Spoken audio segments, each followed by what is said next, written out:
Welcome to my channel Ravindra Chougule ब्लॉगिंगवरती तुमचं पुन्हा एकदा स्वागत आहे मित्रांनो। बऱ्याच वर्षाच्या प्रत्यक्षेनंतर आणि जायचंय जायचंय जायचंय तर ह्या शब्दाला अखेर आम्ही जागलो आणि तो दिवस उजाडला। महाराष्ट्राच्याही बाहेर शूटिंग करण्याचं ब्लॉगिंग करण्याचं माझी पहिलीच वेळ आणि मित्रांनो तुम्ही माझ्या पाठीवर पाहताय सुंदर असं ठिकाण। त्या मुळामध्येच 12 ज्योतिर्लिंगामधलं 3 नंबरचं ज्योतिर्लिंग म्हणजेच महाकालेश्वर। मुळामध्येच महाकालेश्वर साधारणपणे वास्तुकलेसाठी आणि त्याच्या भस्म आरतीसाठी ओळखलं जातं मित्रांनो। तो सगळा नजारा पाहण्यासाठी आणि ते जे सौंदर्य तुम्हाला दाखवण्यासाठी या ठिकाणी आम्ही आलो आहे। तर 100% माझा ब्लॉग शेवटपर्यंत बघा।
ओके, थँक्यू बाई, थँक्यू।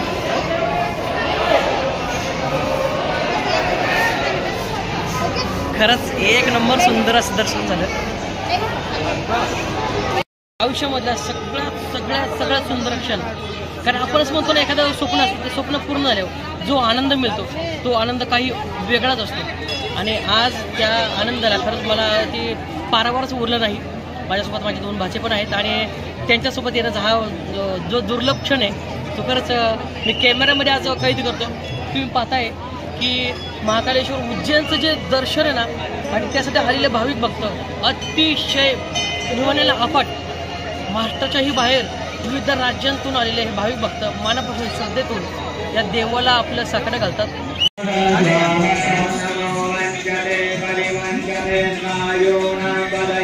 मित्रांनो तुम्हाला एकदम छोटंसं मी दर्शन दाखवलं असलंच, पण त्याचप्रमाणे आपण इथं आल्यानंतर आपल्याला फक्त महाकालेश्वराचं फक्त दर्शन होतच नाही, बरं आपल्याला जे काही 12 ज्योतिर्लिंग आहेत त्याचे सुद्धा छोटे मंदिर आहेत, गणपती बाप्पा किंवा समथिंग इतकं पाहण्यासारखं खरंच ना इतकं मंत्रमुग्ध होतं। मी म्हणले सकाळच्यापेक्षा संध्याकाळी ना अप्रतिम जो लाईटीचा जो झगमगाट आहे आणि त्या प्रत्येक मूर्ती आपल्या अशी वाटते ही जिवंत मूर्ती आहे। जी इथला जो आनंद आहे ना तो खरंच खूप वेगळा आहे, कारण इथला जो सुवास आहे तो त्याने सगळं मन दरवळून जातंच। आणि त्याचप्रमाणे जो आलेला थकवा आहे, जो शीण आहे, तो संपल्याशिवाय राहत नाही. तरी सोमवार नाहीत पण लवकर दर्शन झालं. सोमवार असं तर भरपूर वेळ लागला असता, पण चला नशीब आमचं खूप छान आहे. समोरून खूप सुंदर दर्शन झालं महाकालेश्वराचं. आणि तुम्ही पाहताय खूप सुंदर अशा सुबक मूर्त्या ज्या खरंच बघण्यासारख्या आहेत. इथं आल्यानंतर ह्या बघितल्यानंतर नक्कीच आपला जो प्रवास आहे ना तो पूर्ण झाल्याशिवाय राहत नाही. चला आपण भेटू मित्रांनो. आपण महाकालेश्वरचं दर्शन घेऊन आपण चालू आता भैरव बाबाला काळभैरवनाथांना. म्हणजे त्या देवाचं असं वैशिष्ट्य आहे, म्हणजे लोकांना असं वाटतं की बाबा की फक्त दर्शन होईल, पण तिथे त्या देवाला दारूचा नैवेद्य दाखवला जातो. हे मला थोडंसं पहिल्यांदा जेव्हा ऐकलं तेव्हा मला थोडीशी मस्करी वाटली, पण इथं खरेच लोक त्या लोकांना विविध ब्रँडचे दारू देवाला नैवेद्य म्हणून दाखवतात. खरंच हे सुंदर आणि खूप वेगळं असं कारण आपल्याला पाहायला मिळालं. आणि अनपेक्षितपणे घडलेला हा खरंच प्रवास जो आपल्याला अपेक्षित नव्हताच किंवा एवढ्या लवकर दर्शन होईल. म्हणतो योगायोग काय असावा. तर काल आम्ही फक्त विचार केला की निघायचंय, म्हणजे गाडी किती वाजता आहे, रिझर्वेशन नाही आणि सीट भेटेल की नाही. पण ते म्हणतात ना जोपर्यंत त्याचं बोलवणं येत नाही तोपर्यंत आपण जात नाही. आणि खऱ्या अर्थानं बऱ्याच वर्षाची प्रतीक्षा होती ती खरंच संपली. कारण सकाळी आम्ही काल दुपारी आम्ही बसलो गाडीला 2 वाजता, सकाळी 6:30ला पोहोचलो. 16 तासांचा प्रवास.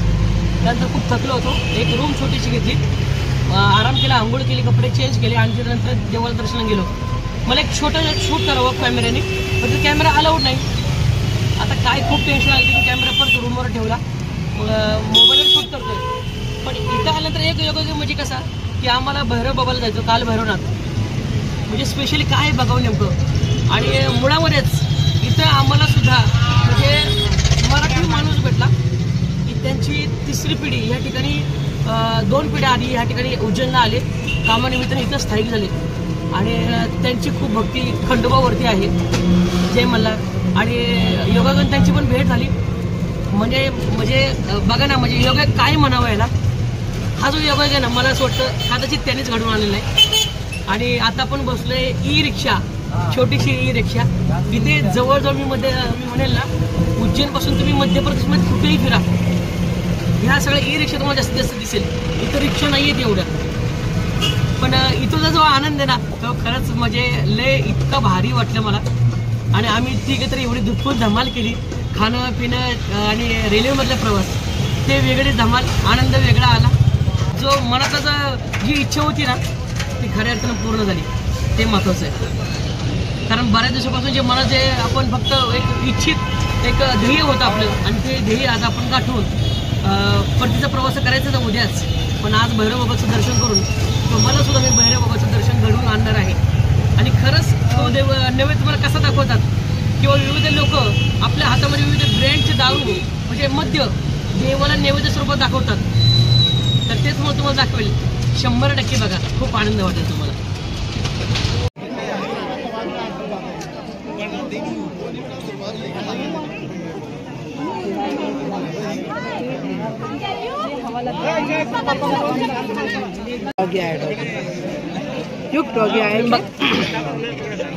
तुम्ही बघताय भरपूर गर्दी या ठिकाणी, हजारोच्या संख्येने या ठिकाणी भक्त रोज येत आहेत.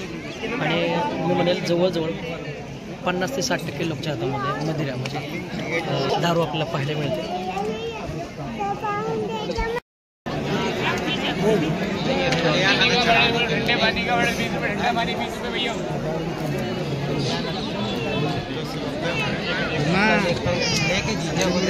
अखेर द्वारापाशी पोचलो आणि काल भैरवनाथ यांचं दर्शन होईल. आणि बघूयात तो क्षण आलाच, आनंद वाटतो. बोलो काल भैरवनाथ की, बोलो काल भैरवनाथ की. हर हर हर हर.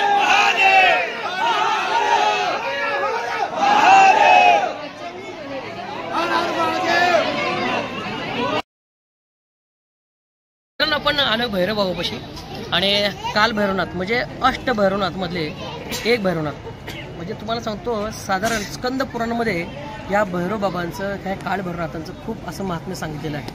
शिवाय जे अघोरी लोक असतात, अघोरी लोकांना जास्त पूजण्यासाठी किंवा त्यांचे जे दैवत असतात, कालिका मातेप्रमाणेच या ठिकाणी सुद्धा भैरव बाबाला पूजनीय स्थान आहे. आणि मला एक विशेष वाटलं की या ठिकाणी अत्यंत हजारोनी लाखोनी संख्येने रोज एवढे पब्लिक येतात, भाविक भक्त येतात आणि त्या देवाला मदिरा म्हणजे दारूचा भोग चढवतात. अमेरिकेतल्या बऱ्याच वैज्ञानिकांनी शोध लावला पण त्यांना सुद्धा सापडलं नाही की हे भोग चढवलेले दारू जे जाते कुठे एक्झॅक्टली. पण हे मात्र अगदी वेगळं वाटलं, वेगळं काहीतरी स्थान वाटलं. आणि अष्टभैरवमधलं हे जे काळभैरवनाथाचं स्थान आहे खरंच बघण्यासारखं आहे. काळभैरवनाथाला आल्यानंतर आपण नेहमीच प्रश्न पडतो की ह्या इतके बरेच लोक हातामध्ये हार फुलं गुच्छ सगळे असतं पण त्यासोबत असतं एक मदिरा म्हणजे एक दारूची छोटीशी बॉटल, ते तिची इच्छेने घेतात. पण ते घेण्याचं कारण काय अजून स्पष्ट नाही, पण देवाला त्या दारूचा किंवा मदिराचा भोग दिला जातो हे फार गोष्टी आपल्याला वाटतं. मुळामध्येच हे काळभैरवनाथ कोण किंवा अष्टभैरव मधले मुख्य काळभैरवनाथ म्हणून यांचा उल्लेख होतो. स्कंद पुराणामध्ये सुद्धा या काळभैरवनाथाचा खूप असा मोठी माहिती आपल्याला पाहायला मिळते. शिवाय इथल्या राजा म्हणजे भद्रसेन, या भद्रसेनाने ह्या देवाची भक्ती केली, ह्या देवाच्या मंदिराभोवतीच किल्ल्यासारखी तटबंदी केली आणि ह्यालाच भैरवगड सुद्धा असे म्हणतात. पण मित्रांनो ही खरंच इतकी सुंदर अशी माहिती मला इथल्या बऱ्याच लोकांनी सांगितली. आणि मुळामध्येच मला एक आश्चर्य असं वाटलं की अमेरिकेतल्या सायंटिस्ट म्हणजे वैज्ञानिकांनी सुद्धा या ठिकाणी आपल्याला सांगितलं की हे जे आपण दारूचा भोग चढवतोय हा एक्झॅक्टली जातोय कुठं हे मात्र अजून समजलं नाही. आणि खरंच हे जर पाहण्यासाठी नक्की तुम्ही मध्य प्रदेशला यायचं तुम्ही नक्कीच भेट द्या. आणि शिवाय उज्जैनचे महाकाल आणि त्यासोबत काळभैरवनाथ यांचं दर्शन घेतल्याशिवाय ती आपली परिक्रमा पूर्ण होत नाही. आपली परिक्रमा पूर्ण झाली, बऱ्याच दिवसापासून मन इच्छेल आपला जो संकल्प होता तो संकल्प आज पूर्ण झाला. आणि तुम्ही पाहताय की सुंदर असं दर्शन करून आम्ही निघालो तर परतीच्या प्रवासाला. तर हा तुम्हाला ब्लॉग 100% आवडणार आहे. तर माझ्या चॅनलला लाईक शेअर आणि सबस्क्राईब करायला विसरू नका. तोपर्यंत भेटू. जय हिंद, जय महाराष्ट्र, जय शिवराय, जय महाकाल.